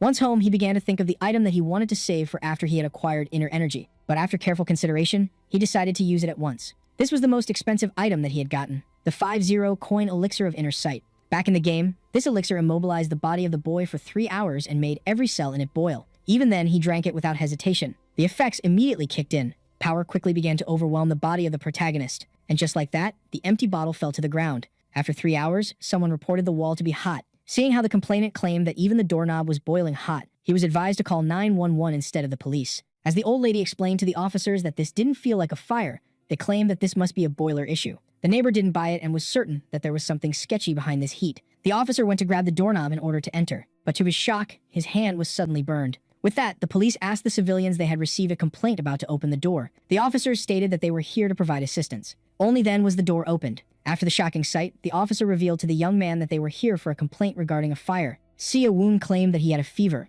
He explained that he had turned up the boiler to a high temperature and asked why it wasn't the fire department at his door if they suspected a fire. The officers stated that they were just doing their job and offered to call an ambulance for the protagonist, who claimed that he would get better on his own. With that being said, the officers made their way out while asking the neighbor not to bother them over trivial matters. Now alone, our protagonist quickly closed the door behind him. Jin Seo-woon, who went through incredible agonies due to the elixir, would have almost lost his life if it wasn't for the supreme blanket technique. This made him realize that all items acquired in the game weren't totally safe in the real world, yet he could feel that something had changed, and so he decided to put his strength to the test. With just a single palm, the exhausted young man was able to shatter his faraway chair. After this unexpected result, Seo-woon decided to use the money that he would get from the items in order to get himself a new chair. The next day, at an outdoor gym, our hero, who was here to work out in order to improve his martial arts, found the place to be way too crowded to his taste at this time of the day. And thus, he began wondering if he should only work out at night. Only then did he notice something intriguing. Seo-woon spotted some young thugs from the high school at the foot of the mountain, with one of them being a girl asking a boy if the boss truly wanted to see her. And yet, as they were conversing, someone told them that smoking was forbidden in this place. As the old man called out, the students were smoking. One of them urged him to leave him alone, as not even his parents cared about his misdeeds. At that moment, the old man stated that the reminder must have been a mistake, leaving the young thug incredibly enraged. Seo-woon suddenly felt uneasy. At that moment, the young man threatened to strike the old one, seeing how foul his mouth was, when suddenly, he was kicked in the face. With a single strike, the high schooler was sent flying before slamming into a nearby trash can. The grown man who just struck a minor explained to him that he had no right to be rude to the elderly. Everyone was left shocked by what just happened. Suddenly, someone approached our hero. This individual pointed out that this was their first time meeting. The high schooler, who was easily over 6 feet tall, asked the puny one if he had a death wish. With that, Jin Seo-woon quickly understood that he had gotten himself into quite the pickle. The tall one demanded an explanation. He wanted to know if our protagonist had truly hit his younger brother. Seo-woon explained that the young one was at fault, as he had attacked an elder, before pointing out how high school students smoke, especially in public. But just as our hero claimed that the tall one should properly educate his younger brother, he found himself instinctively dodging something. The high schooler tried to punch him. Seo-woon decided to reply with one of his powerful moves. And just like that, the minor was punched with great strength. Seo-woon began to panic, as he might have hit him a little too hard. Only then did he realize something intriguing. As a switchblade was suddenly pulled out of nowhere, the tall thug, with his weapon in hand, was determined to teach our hero a lesson. This made him realize that both brothers were equally stupid and alike. Seo-woon then fought the C-2000 knife with great ease. This fight made it extremely clear for the player that he was now on a different level from the rest of the normies. With that, he executed his sweep kick in order to knock the young man off his feet. Seo-woon decided to control himself and only hit with half of his strength. Even so, 50% of the 10,000 palm technique still seemed too much, as the bones of the high schoolers were now surely broken. After all, he had slammed at high speed into a tree. Seo-woon was once left startled as all began to record the event. He realized that he had messed up by putting in too much strength, and so he began to claim that his opponent was an actor and some sort of convincing stuntman. With that being said, the grown man advised the minor to stop smoking and never carry switchblades with him ever again, as it could cause them problems. And so, after beating up 2 high schoolers to near death, our mighty protagonist made a run for it. He started regretting using his power on a regular human. Seo-woon would ruin his own life if he accidentally killed someone. Even if his current skills were quickly learned due to the game system, only time would allow our hero to master them. And with that being said, the protagonist ran away. Sometime later, 30 days after his encounter with the high schoolers, Seo-woon kept practicing meditation regularly. Only then was he interrupted by a certain sound. The phone of our hero was ringing. His mom was calling to check up on him. The lady revealed how she was worried about her son, who hadn't contacted her in a while. She then asked him how he was doing at his new university. Seo-woon lied by claiming that everything was all right, as he didn't have the guts to tell his mother that he dumped the books for the sake of martial arts. The young man then asked about his father, and to his shock, it turned out that the man had gotten into a car crash. Seo-woon was left horrified, as according to his mother, his father, who was making a delivery, was brutally hit by a car that failed to stop at a red light. The woman began to cry as they couldn't rely on insurance, despite the surgery being extremely expensive. She felt ashamed to ask her son, who she wasn't able to send much, for the rest of the money she had previously sent him. Seo-woon immediately asked about the cost of the surgery as he reached out to his subspace. As it turns out, it cost 2 million won. And so, as the protagonist claimed that he might have found a way out of the problem, his mom apologized for troubling him. Seo-woon quickly ended the call and went on his way. The parents of our hero spent most of their lives going from one rented place to the other. As he got older, his father, who worked tirelessly, began to get smaller and smaller pay. He spent his entire life rotating from one job to another. Seo-woon couldn't help but cry as he realized that he was but a hopeless burden on the hands of his already struggling parents. Yet now, the time to pay them back finally arrived. With that, our hero entered the store and presented the escrow necklace for sale. As the shopkeeper recognized the item as foreign, he quickly claimed that it was in his family for a long time. She pointed out that the item really seemed ancient as Seo-woon asked about its estimated value. As the lady explained that this couldn't be considered a simple piece of gold, Seo-woon explained that he had no choice but to sell it quickly for the surgery of his father. The martial artist now had no choice but to sell the item. Later on, after finishing the sale, the young man finally exited the store. Since the value of gold has recently increased, Seo-woon would be able to afford the surgery of his father as well as a decent lifestyle. The smile of the shopkeeper made him realize that he had sold the necklace for cheap, yet he had no choice but to quickly make money. And thus, he decided to think of a way to safely sell his items for the future. His current priority was to send the money to his mother.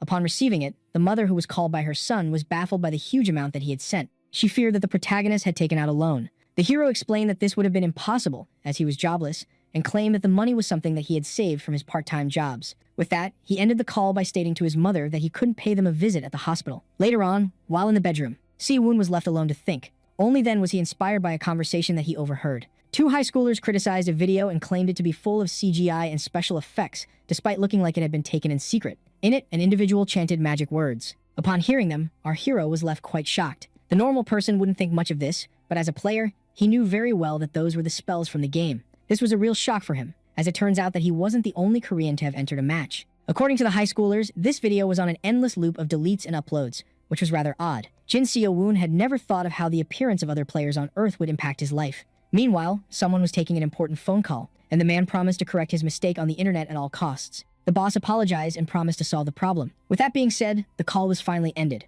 He then asked one of his support for a report about the Korean player in the videos, but as soon as he heard that it was impossible to control the number of players, the boss was quickly angered by this. He threw the heavy object at the head of his subordinate, furious by the fact that random people were acquiring abilities unlike their organization. With that, the boss ordered his subordinates to go catch all players that were hungry for views on the internet. He then demanded his subordinates stop the bleeding of the man so that he wouldn't sully his carpet. And so, while one of them was using his powers to heal his friend, the boss criticized them for their weakness and began to complain about the annoying privers. With that being said, the boss ordered all of his men to get moving at once. The heat of the summer finally ended, and the cold weather of the night finally appeared. 2 months had already passed since he had returned to Earth, and our hero had never skipped one of his training sessions at night. He had gained a decent amount of internal energy and learned how to master it to a certain degree. Seo-woon suddenly decided to jump while thinking about the biggest issue. With that, he used his iconic and super original jutsu. The protagonist had now used his Temu version of the shadow clone technique. The Unbroken Fist spatial strike was then thrown. Due to his limited reserves, Seo-woon could only generate a single copy of himself.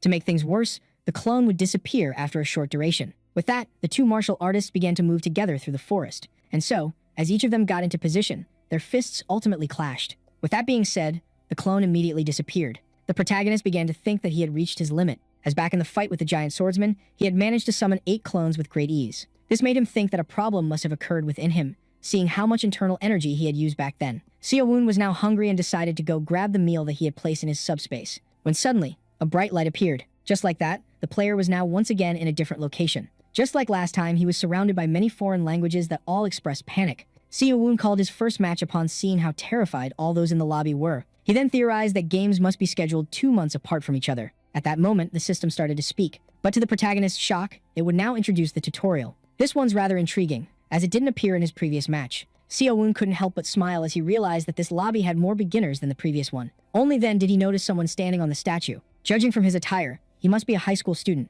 Seo-woon was left quite shocked, as this was his first time seeing another Korean in the game. The young one quickly noticed him. Seo-woon was left tired of these Gen Alpha high schoolers that would try to aura farm at any chance they would get. He quickly noticed that this player wasn't a beginner, and couldn't imagine him having more potential than Nam Sagwang. As all 200 players were now in the lobby, the game could finally start. For the players to qualify, they needed to rank in the top 200, and in order to get rewards to make it to the top 20. Hearing this made the hero realize that this was a safe match and that he didn't risk getting eliminated from the game. This greatly pleased him, as he would now try to play as the ultimate predator of the game. But to his shock, after the tutorial that he had already undergone, an unexpected rule was added. To his shock, there was an option to run duos in this match. The system explained that players are free to choose a partner from the lobby and that they would win the game if at least one of them survives until the end. As the game explained that those who won't be able to find a duo would run solo, Seo-woon finally understood why this lobby had 200 players instead of 100. The protagonist was rather intrigued, as everyone here should be strangers to each other, yet people were easily finding their deal. As in the end, choosing a weak partner would mean picking up that weight. This made our hero think of asking the high schooler to become his teammate, as he must be an experienced player who could prove his usefulness. But to his shock, he wasn't on the statue. In fact, the high schooler, that he assumed was trying to look for a partner, had completely disappeared. Seo-woon began to panic and decided to pick a teammate quickly. The first one he asked to be his partner turned out to be already in a duo. The second was no different. In fact, everyone he asked had already found a partner for themselves. Seo-woon was certain that there were still players who were alone, but it would be impossible to locate them in this huge crowd. Since the game started, our hero's hand was forced. He had no choice but to drop in the lobby alone and eliminate everyone. And with that being said, the first day of the game began. Seo-woon quickly spotted a small village with houses that seemed to have pretty good loot. And so, without wasting any more time, he decided to drop there. While descending like a shooting star, he started to think that it would be for the best to be the first one landing in order to quickly kill those who would drop afterwards. With that being said, his feet finally hit the ground. Seo-woon, who was now on a speed run, quickly turned around. Upon spotting 6 players descending, he realized that he would have to face 3 teams at once. Even so, he rushed to their location. Our hero had revised his first match countless times and continuously trained for the second one in his room. Jin Seo-woon would finally get to execute the plan that he had come up with for this long-awaited day. Meanwhile, somewhere nearby on the map, the young mage felt dizzy from the quick landing. But just as he began to wonder where his teammate had landed, someone suddenly shattered his barrier. The mage began to panic and demanded an explanation. Seeing this, Seo-woon assumed the mage to be as good as dead. With that being said, he ordered his unbroken fist. The punch was so powerful that it penetrated the body of the poor mage. The young one coughed his insides out. Only then did the system inform Seo-woon of a new annoying feature that required him to finish off the enemy as soon as possible before his teammate arrived to heal him. And yet, just as he was about to crush the head of the magician, the protagonist felt a certain disturbance. A giant knight in armor charged at him with his lance from behind. Seo-woon managed to dodge the pointy weapon. Even so, he still got rammed by the shield. Our hero was left greatly annoyed as the teammate of the mage had appeared. He quickly got a hold of the ground and expressed how amazed he was by the power of the knight. That warrior, who seemed to be an extremely experienced close combat fighter, didn't know that the Korean had killed his partner. The most important thing about the martial art of the protagonist was knowing how to use it against opponents with weapons. Yet since there was no actual weapon user on Earth, he was only able to picture this technique. Seo-woon got rather excited as he finally got the chance to use it in-game. With that, he found himself entertained, and couldn't help but let out a smile. At that moment, the knight charged at him. Our hero quickly reacted, in order to launch his counterattack. But just as the punch and the lance were about to clash with each other, the martial artist suddenly opened his hand. He quickly evaded the spear and let it pass by him. Now out of danger, he quickly made his move. And before the knight could even realize it, he was punched in the gut. The warrior was infuriated seeing how his attack was deflected. But the protagonist wasn't done just yet, as he was able to find a hole in the defense of his enemy, and just like that, he channeled all of his might into his palm, before unleashing his hip strike that left a huge hole in the knight. The one in armor suffered great damage, but his suffering wasn't over just yet. Seo-woon, who grabbed him by the head, kneed him with such strength that even his helmet shattered. It was safe to say that the skull of the man was now broken. And just like that, the knight couldn't take it any longer. Seo-woon easily defeated the second opponent. He then placed his foot on the head of the defeated one, and smashed it into bits in order to secure himself a double kill. Seo-woon was pleased by how much vital energy the knight had,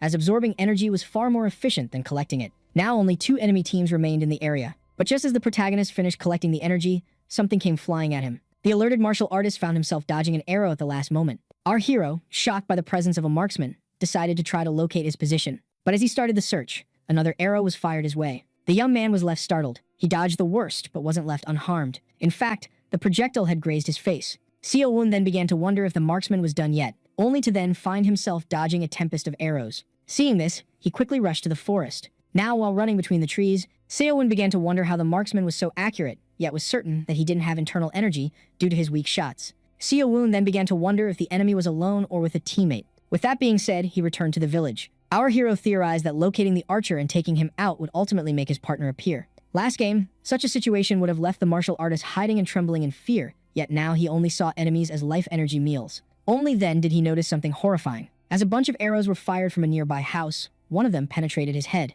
At first, it seemed like our hero had lost the game from the first day. But as it turns out, this was nothing but a simple clone. The sudden disappearance of the target greatly intrigued the archer. And so, as he began to wonder about how his opponent had vanished, he was suddenly and brutally kicked in the face. Seo-woon had finally located the annoying archer, and with a simple kick, sent him flying to the door. Seo-woon was then left quite intrigued, as despite being certain he had hit something with his kick, his opponent was nowhere to be seen. But as a shadow passed him by, he came to a ground-shattering realization. Seo-woon quickly realized that he would have to face someone with a cloak of stealth. Only then did he notice a shadow behind him, which left him startled. Just like that, an arrow was fired out of nowhere, and yet our hero managed to dodge it just in time. Due to the powers of the cloak, Seo-woon couldn't feel the archer that was now escaping, getting behind him. The player quickly realized that he was in a tough situation. Realizing that he couldn't win the fight against the martial artist, he tried to run for his life. But little did he know, Seo-woon wouldn't let him slide.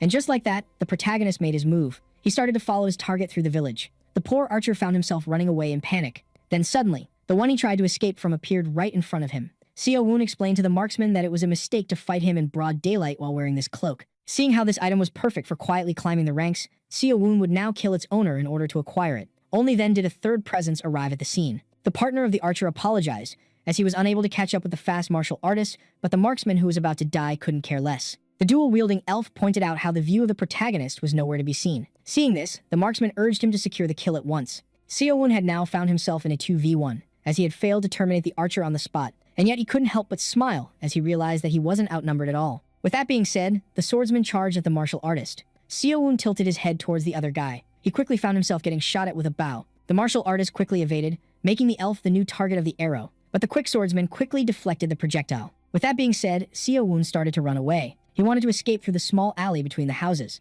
The archer was done dealing with how slippery our protagonist was, and shot him with 3 arrows at once. Just like that, our hero was hit in the back. The marksman was extremely pleased by the performance of the bow of Alex, but little did he and his teammate know they were far from out of trouble. The martial artist charged at the archer, who thought that they had won the fight. Seo-woon then pitied the man for his arrogance, and before the 2 teammates could even react, our protagonist had already struck. The archer had been penetrated from behind. Now with the first one down, he urged them to stop relying on their eyes so much. The swordsman was stunned by the skill of the martial artist and theorized that it was an illusion. Seo-woon simply claimed that he was an experienced player and explained to the swordsman that he needed to take him down in order to save the archer. At that moment, we charged at him while screaming that he would be the one left standing in the end. This greatly shocked our protagonist, and with that being said, the 2 fighters rushed at each other. Seeing how the elf was pulling out a named attack, the human decided to do the same. For the counterstrike of the protagonist to work, he needed to find a weak spot in the enemy's defense in order to strike his shoulder. But suddenly, his hand was slashed. To his horror, the elf turned out to be faster than expected. With that, the swordsman decided to continue his combo.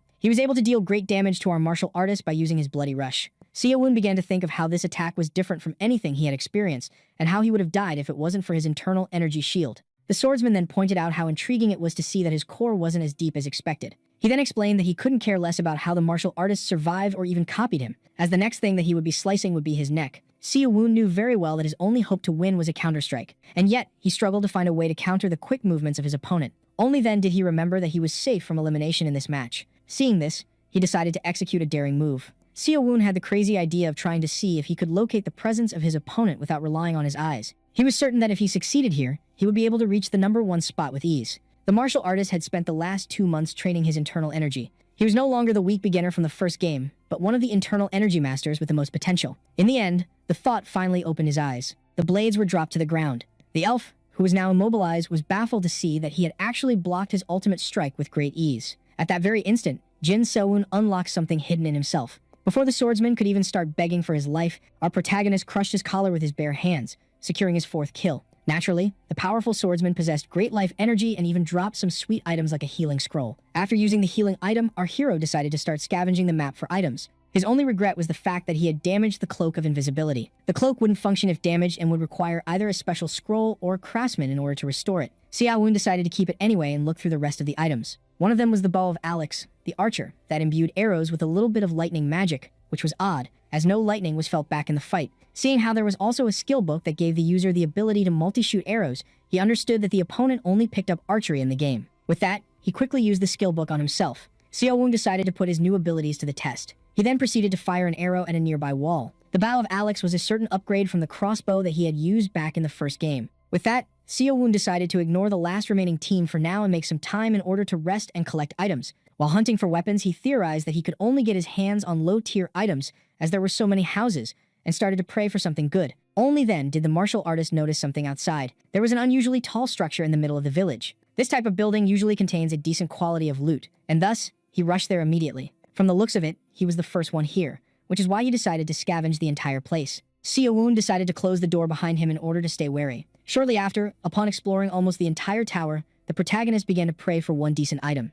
But in the end, he realized that there was nothing for him here. The annoyed hero quickly punched the wall in frustration. In the end, his luck in this game was either incredibly good or like a 5-leaf clover, when suddenly, something caught his eye. He had now spotted the remaining team that landed in this village. Seeing how they were focused on scavenging, he began to wonder if he could take them on his own, as they might have gotten some good weapons. With that, the martial artist tried to come up with a way to quickly eliminate the 2 enemies. At that moment, he spotted something game-changing. From the looks of it, the 2 players were about to enter the tower. Seeing how the door was closed, they quickly deduced that they were the first ones to enter it. Those who were excited to find a healing scroll had no idea that someone was lurking above their heads. Seo-woon, who purposely skipped the healing scrolls as he had acquired too many of them, had accidentally created the perfect trap. He proceeded to jump at the 2 players, certain that they were beginners. Seeing how they were excited by simple healing scrolls, Seo-woon was determined to start the fight by scoring first blood. The clueless beginners then spotted a mysterious shadow on the ground. Just like that, after executing a spectacular and unnecessary pirouette, the protagonist finally landed on the ground. Seo-woon stated that there was a possibility the enemy was a strong mage.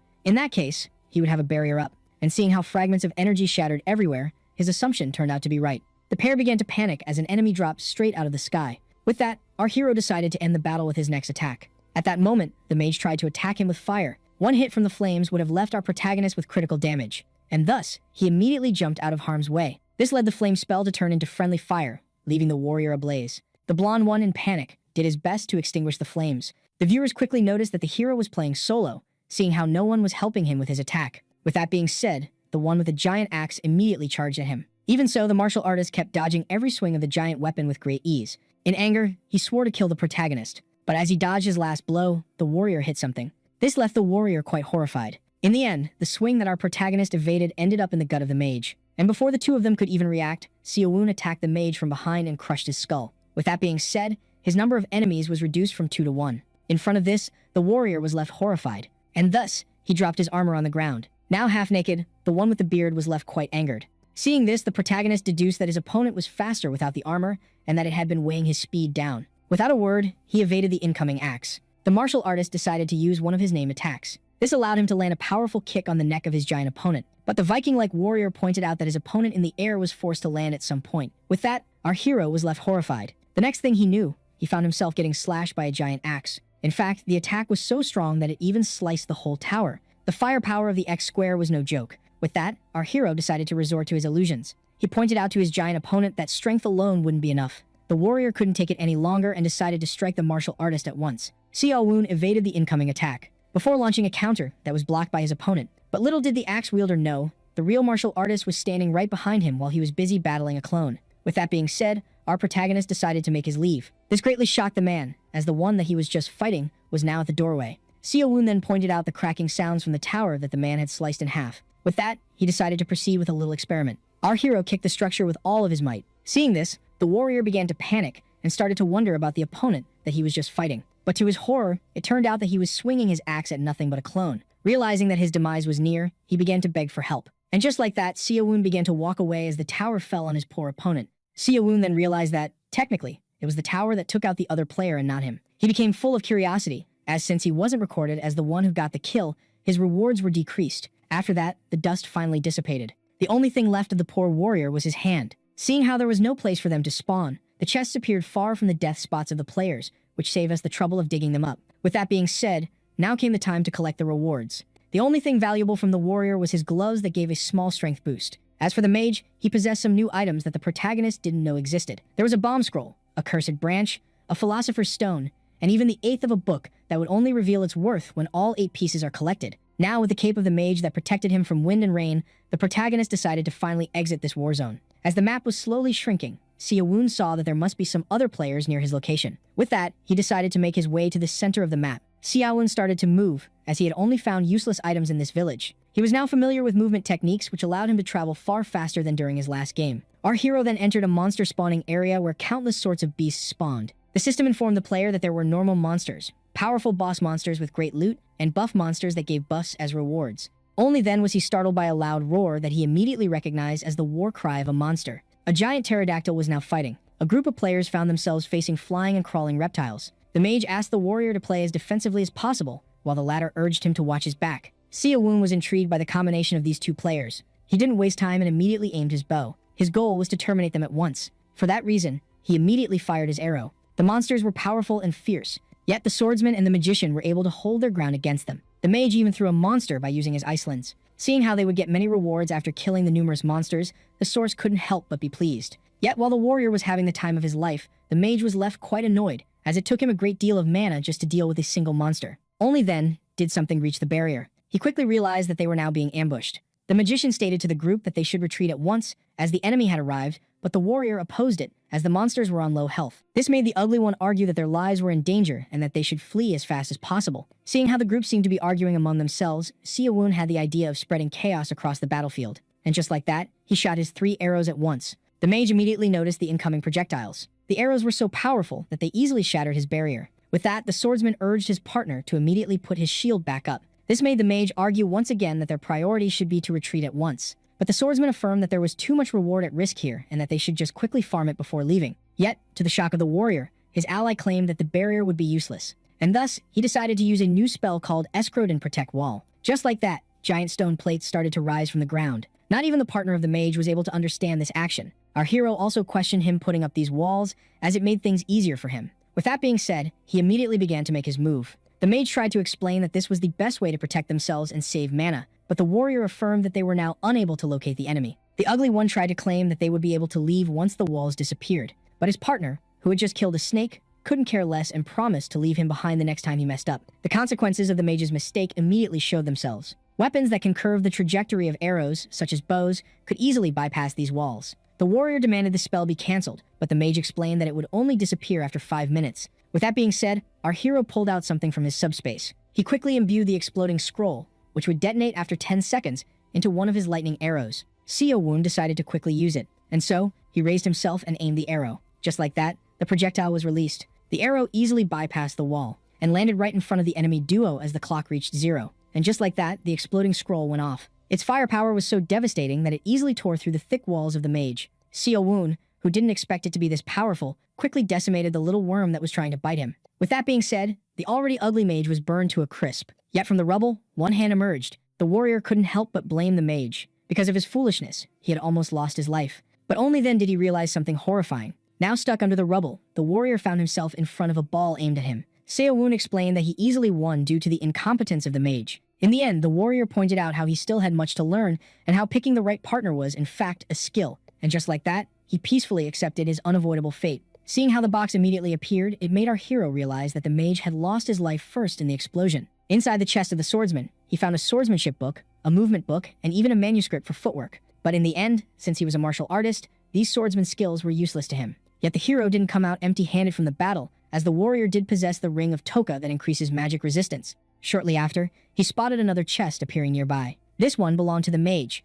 Woon was happy to have finally found the escrow necklace that was entirely made of gold. There was also a Circle 4 magic book in the chest that our hero couldn't learn, as it was far too advanced for him. Only then did he notice the monsters behind him. After a few minutes, the martial artists started to pity the mage and the swordsman, as they had struggled while facing such pathetic creatures. But upon taking the creatures down, our hero found something on the ground. The monsters had dropped some rewards upon death. He had found the tear of Lamia that was an ingredient for Neuro's spells and a necklace that gives his agility a slight boost. Our hero quickly realized that the second item could be useful, yet failed to see the utility of the first one. Later on that day, while alone as he was meditating, the protagonist began to think that the boss monsters must give their slayer a huge, game-changing buff or advantage. But before trying to go after one of them, he needed to consider whether he was strong enough to take it down on his own or not. And he also had to see if other players had the same thought process as him. The second day of the game dawned. Seeing how 60 players were taken out on the first day, and that he had killed 8 of them, Woon was somehow pleased with his KDA. The priority of our protagonist was to get to the center of the map before anything else. Unlike the first match, the weather in this one was quite harsh and hot.